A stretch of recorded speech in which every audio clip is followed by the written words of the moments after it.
शासन नायक श्री महावीर भगवान की, चार चक्रवर्ती आचार्य श्री शांति सागर जी महाराज की, आचार्य ग्लोबल श्री अभिनंदन सागर जी महाराज की, आचार्य ग्लोबल श्री विद्यासागर जी महाराज की, आचार्य ग्लोबल श्री विपुल सागर जी महाराज की, परम पूज्य आचार्य श्री निर्भय सागर जी महाराज की, समस्त मुनि संघ की जयकारा गुरुदेव का। वेदी प्रतिष्ठा और कलशारोहण, ये दो क्रियाएं तब होती हैं जब भगवान बन जाते हैं। पहले भगवान का पंच कल्याणक प्रतिष्ठा होती है। पंच कल्याणक प्रतिष्ठा के उपरांत भगवान को उच्चासन पर स्थापित किया जाता है। भगवान को उच्च स्थान देने वाला उच्च गोत्र को प्राप्त होता है। आचार्य समंतभद्र स्वामी ने रत्नकरण श्लाकाचार में लिखा है, उच्चई गोत्रम प्रणिते भोगो दानादुपासनाथ पूजा भक्ति सुंदर रूपम स्तवनाथ कीर्तिस तपो निधिसु। जब तपस्वियों की अर्थात मुनियों की नवदा भक्ति के समय आप उच्चासन ग्रहण कराते हैं तो उच्चई गोत्रम प्रणते, आप प्रणाम कर लें उतने से उच्च गोत्र मिल जाता है। और भगवान को वेदी पर स्थापित कर दें तो उच्च गोत्र के साथ में चक्रवर्ती और भगवान के ऊंचे जो पद हैं अरहंत पद की प्राप्ति हो जाती है। इससे बड़ा और पुण्य क्या चाहिए बताओ मुझे श्रवण कुमार जी। अकेले भगवान को उठा के तुमने उच्चासन दिया है, भगवान को वहां लाके रख दिया है, ये पुण्य तुम अपने आप में इतना इकट्ठा कर रहे हो कि जो तुम्हें सिद्धालय तक ले जाने वाला है। इसलिए हमारे चाहे वो राजा बाबू हो जिन्होंने कमल रखा है, और चाहे विनोद कुमार जी देवखेड़ा वाले हो, और जिन्होंने भगवान ही को लाके स्थापना की है उस कमल के ऊपर, भगवान की प्रतिष्ठा करके भगवान को उस कमलासन पर स्थापित करना, प्रतिमा को, अभी तो कमल दिया गया, प्रतिमा को स्थापित करने वाले हमारे पवन कुमार जी, इंदिरा देवी, अजित कुमार जी कोटकी वाले जो आगरा में रहते हैं, आपके लिए परम सौभाग्य मिला है। यद्यपि इस कोटकी ग्राम में कोई समाज नहीं बची, यहाँ की कोटकी की समाज की प्रतिष्ठा समाप्त हो गई थी। भगवान भी यहाँ के जा चुके अभागत। यहाँ के सबसे बड़े चमत्कारी बाबा थे मुनि सुब्रतनाथ भगवान। कसौटी के पाषाण के सबसे चमत्कारी बाबा हैं। जो भी जितनी बड़ी बड़ी आपने लिखी है रखी है, ऐसी कितनी सैकड़ों वर्ष पुरानी प्रतिमा जाकर के कोटकी वाले अवागढ़ गए तो वे भगवान को भी लेके विहार करा के चले गए। उसकी प्रतिष्ठा अभी वेदी प्रतिष्ठा और पंच कल्याणम होने वाला है अवागढ़ में। सोचो वो यहीं के बचोकरा में जो मुनि सुब्रतनाथ भगवान वो भी यहीं के जो इतना चमत्कार दिखा। आपको अभी इतिहास नहीं पता। बचोकरा के मुनि सुब्रतनाथ, बचोकरा के मुनि सुब्रतनाथ भगवान, बचोकरा के मुनि सुब्रतनाथ भगवान थे कहाँ के? कोटकी के। आप विचार करिए कि जहाँ की प्रतिमा वहां जाकर के इतना चमत्कार दिखा रही है। अपन जब यहाँ मंदिर खाली हो गया था, चंदा दो मात्र एक रह गए थे, 2 घर रहे थे, तो एक प्रतिमा पर्याप्त है। अब इतनी बड़ी बड़ी प्रतिमाएं लाके रखते हैं, अब इनकी पूजा अर्चना का भी तो ध्यान रखना पड़ेगा। मैं आज यहाँ की समाज से कहूंगा, यहाँ की जो समाज जहाँ जहाँ रह रही, वे सब मिलकर के एक अपनी समिति बनाए और समिति बना करके इसको विशाल रूप दे करके और यहाँ पर साल में 1-2 मेला आदि करके यहाँ भी अतिशय क्षेत्र जैसा बना करके अपना काम करें। जब पचोकरा अतिशय क्षेत्र बना सकते हो, यही के मुनि सुब्रतनाथ भगवान जाकर के, जब अभागण अतिशय क्षेत्र बन सकता है, यहाँ के भगवान जाकर के, तो यहीं के भगवान का यहीं चलती अतिशय क्षेत्र क्यों नहीं बन सकता? अतिशय क्षेत्र 2 प्रकार के होते हैं। एक अतिशय क्षेत्र वो है जो जहां भगवान के 4 कल्याणक होते हैं। गर्भ और जन्म कल्याणक जहां होता वह अतिशय क्षेत्र कहलाता है, क्योंकि वहां जन्म के 10 अतिशय होते हैं, इसलिए वह कौन सा क्षेत्र है? अतिशय क्षेत्र। फिर जब जहां तीर्थंकर दीक्षा लेते हैं और केवल ज्ञान प्राप्त करते हैं, केवल ज्ञान के कितने अतिशय?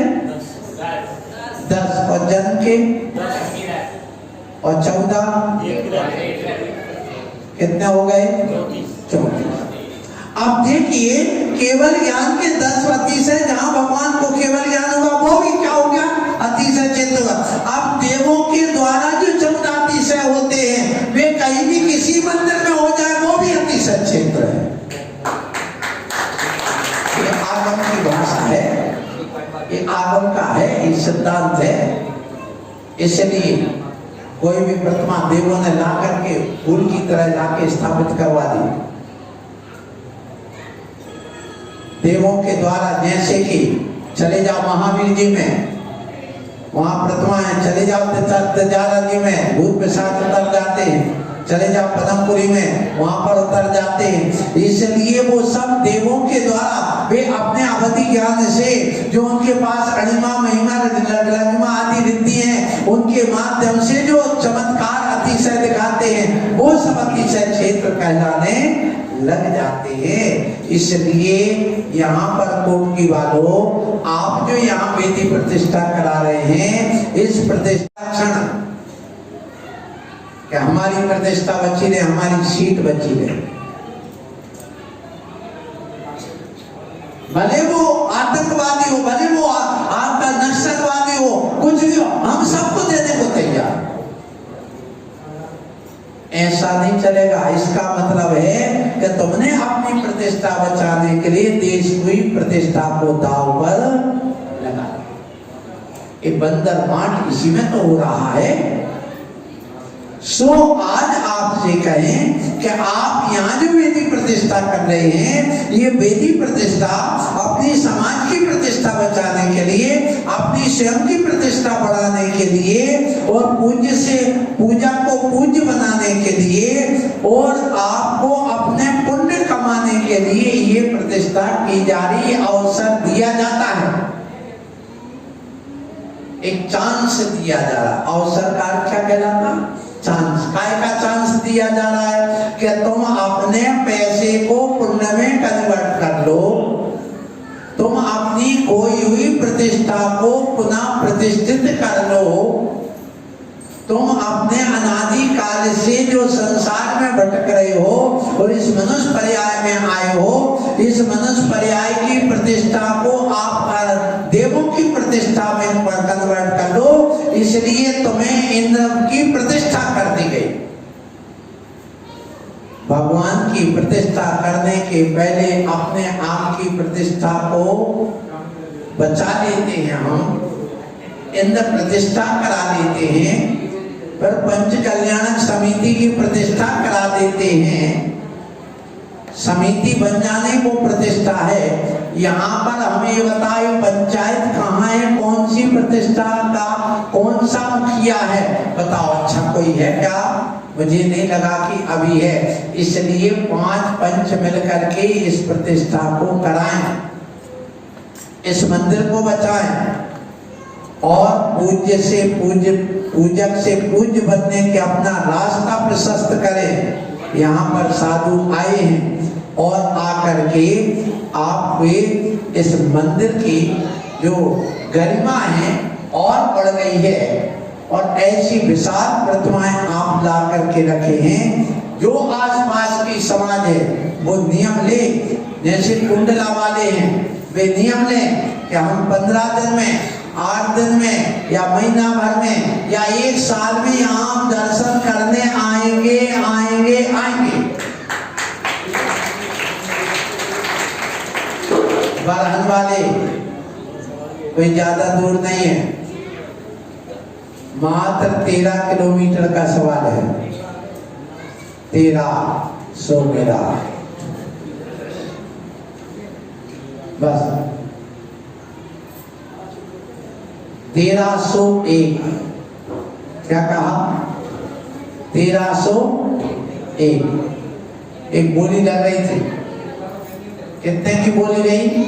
1301। सबसे कहूंगा तुम्हारा यदि कोई है तो एक है, वो है अनंत भगवान, वो है हमारा जिन शासन, उसकी बात करो। ऐसा कार्य करने वालों का जीवन धन्य हुआ करता है। सो आप अपने यहाँ पर ये अवसर दिया गया, ये दान का अवसर दिया गया, ये चांस दिया गया, धर्म का माहौल बनाने का चांस दिया गया, अपने परिणामों को उज्जवल बनाने का चांस दिया गया, तो और तुम्हारे लिए आत्मा को परमात्मा बनाने का चांस दिया गया, आपको अपनी प्रतिष्ठा बढ़ाने का चांस दिया गया है इस प्रतिष्ठा के माध्यम से। और ये साधु महाराज भी आपके बीच में आकर के ये सारी बातें कर रहे हैं और कह रहे हैं कि तुम यहाँ आए हो, बहुत अच्छी बात है। यहाँ के नगरवासी भी बहुत अच्छे लोग हैं, मैंने अनुभव किया है यहाँ आने के बाद। जब नगर में कोई साधु प्रवेश करता है और यदि सामने वाले के हाथ जुड़ जाते हैं, इसका मतलब ये है कि बड़ा श्रद्धावान है, इस नगर में तो साधु को जरूर। आपको मालूम हो हनुमान जी की घटना आपको मालूम है? जिस समय पता चला सीता का हरण हो गया, एक छलिया व्यक्ति ने अपना छल धारण किया। कौन था वो छलिया? रावण। ऐसे रावण बनकर के इस भारत देश में कितने, एक तो नहीं 40 लाख लोग घूम रहे हैं। एक रावण नहीं है, कितने हैं? 40 लाख। रावण ने क्या किया था? अपना नाम बदला, अपना भेष बदला और भिखारी बन के आ गया। भिक्षाम देहि, भिक्षाम देहि, भिक्षाम देहि, भिक्षाम देहि। कौन आ गया? इसके सामने, सीता के सामने। और लक्ष्मण रेखा खींच के गए थे कि हे सीता, इसके रक्षा के रेखा के बाहर नहीं आना। ये वैष्णव मत में स्पष्ट मिलता है कथन। लेकिन सीता उस छल को समझ नहीं पाई कि छलिया आया है, हमें पता नहीं क्या है। और जैसे वह कहता नहीं बाहर आइए, मेरा नियम है कि मैं अंदर नहीं जाऊंगा, लेकिन उसका नियम अपना तोड़ दिया। किसने? सीता ने। और वो जैसे बाहर आई, उसने हरण करके विमान में बैठा नाम ले गया। ऐसे भारत देश में एक दो नहीं, हे जैनियों, हे हिंदुओं, हे ईसाइयों, हे बौद्ध मतियों, आपको मालूम है भारत देश से कम ऐसे अपहरण हो रहा है एक साल में। अकेले मध्य प्रदेश जैसे जिले को प्रदेश में 8 और 9 हजार लड़कियों का अपहरण हो जाता है। सावधान रहो। प्रसंग ये है कि पता चला रावण हर करके ले गया। अब रावण को पता कहाँ लगाए, सीता कहाँ है, रावण कहाँ है? तो हनुमान जी गए। कहाँ गए? कहाँ गए बोलो? कैसे गए? उनके पास विद्याधर थे। वो कौन? हनुमान। कौन थे? विद्याधर। वानर वंश के थे अपने जैन इतिहास के अनुसार, और वे वानर वंशी। और जब वहां पर जाते हैं, कहाँ? सीता के पास जा रहे थे। कहाँ है? अब उन्होंने सोचा लंका तो आ गया हूं, लेकिन लंका में किसके घर जाऊं, किसके यहाँ पूछूं कि ये कौन सा घर है, कौन सा धर्मात्मा है, कौन बता सकता है? तो उन्होंने देखा कि इस घर के ऊपर एक ध्वजा लगी हुई है। ऐसी विशेष, तो ऐसी भावना आप लोग कर रहे हैं, बहुत अच्छी बात है।